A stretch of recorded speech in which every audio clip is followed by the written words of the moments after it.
വടക്കഞ്ചേരി അഞ്ചുമൂർത്തിമംഗലം തെക്കേത്തറയിൽ വൈദ്യുത പോസ്റ്റിൽ നിന്നുള്ള സ്റ്റേ കമ്പിയിൽ നിന്നും ഷോക്കേറ്റ് സ്ത്രീ മരിച്ച സംഭവത്തിൽ വൈദ്യുതി പ്രവഹിച്ചത് സർവീസ് വയറിലെ പൊട്ടലിൽ നിന്ന്. സ്റ്റേ കമ്പിയിൽ തട്ടി കടന്നുപോയിരുന്ന സർവീസ് വയർ വീട്ടുവളപ്പിലെ തെങ്ങിലേക്ക് ഇരുമ്പ് കമ്പി ഉപയോഗിച്ച് വലിച്ചു കെട്ടിയിരുന്നു. ഇതു മുറുകിയാണ് സർവീസ് വയറിൽ പൊട്ടലുണ്ടായതെന്ന് ഇലക്ട്രിക്കൽ ഇൻസ്പെക്ടറുടെ നേതൃത്വത്തിൽ നടന്ന പരിശോധനയിൽ കണ്ടെത്തി. സർവീസ് വയറിലെ പൊട്ടലിൽ നിന്ന് സർവീസ് വയറിന് താങ്ങായി കെട്ടിയിരുന്ന ഇരുമ്പ് കമ്പിയിലൂടെ വൈദ്യുതി പ്രവഹിച്ച് സ്റ്റേ കമ്പിയിൽ എത്തിയതാണെന്ന് അധികൃതർ പറഞ്ഞു. സംഭവം നടന്ന ബുധനാഴ്ച വൈകിട്ട് മഴയുണ്ടായിരുന്നത് അപകടത്തിന്റെ തീവ്രത കൂട്ടിയതായും പരിശോധനാ സംഘം വിലയിരുത്തി.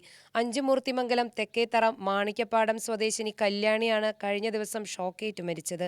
തെക്കേത്തറയിൽ സ്വകാര്യ വ്യക്തിയുടെ വീട്ടുവളപ്പിലെ പറമ്പിലായിരുന്നു സംഭവം. പറമ്പിൽ പണിക്കെത്തിയ കല്യാണി ജോലി കഴിഞ്ഞ് പറമ്പിൽ നിന്ന് വഴിയിലേക്ക് ഇറങ്ങുന്നതിനിടെ വീഴാൻ പോയപ്പോൾ സ്റ്റേ കമ്പിയിൽ പിടിക്കുകയായിരുന്നു.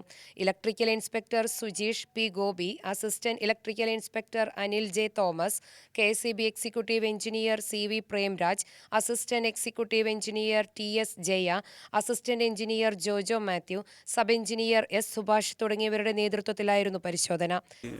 ആ വീട്ടിൽ നിന്നുള്ള സർവീസ് വയർ ഈ തെങ്ങിനോട് ചേർത്ത് കെട്ടിയിരിക്കുകയായിരുന്നു, ഒരു ഇരുമ്പ് കമ്പി ഉപയോഗിച്ചിട്ട്. ആ കമ്പി കെട്ടിയത് വളരെ സ്ട്രോങ്ങിലാണ്.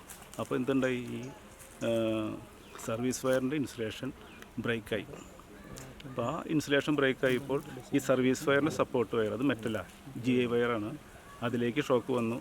ആ GI വയറും അവിടുത്തെ ആ സ്റ്റേ കമ്പിയായിട്ട് ടച്ച് ചെയ്തിരിക്കുകയായിരുന്നു. അങ്ങനെയാണ് ആ സ്റ്റേ കമ്പിയിലേക്ക് ഷോക്ക് വന്നത്. ഈ സ്ത്രീ സ്റ്റേ കമ്പി പിടിച്ചപ്പോഴാണ് ഷോക്ക് ഏൽപ്പുണ്ടായത്. അപ്പോൾ ഇത് KCBയുടെ അറിവോടെ അല്ല ഒരു പിടിച്ചു കെട്ടിയിരിക്കുന്നത്, അത് പബ്ലിക് ആരോ വേറെ കെട്ടിയിരിക്കുന്നതാണ്. അതുകൊണ്ടാണ് ഇത്തരം ഒരു അപകടം ഉണ്ടായിരിക്കുന്നത്.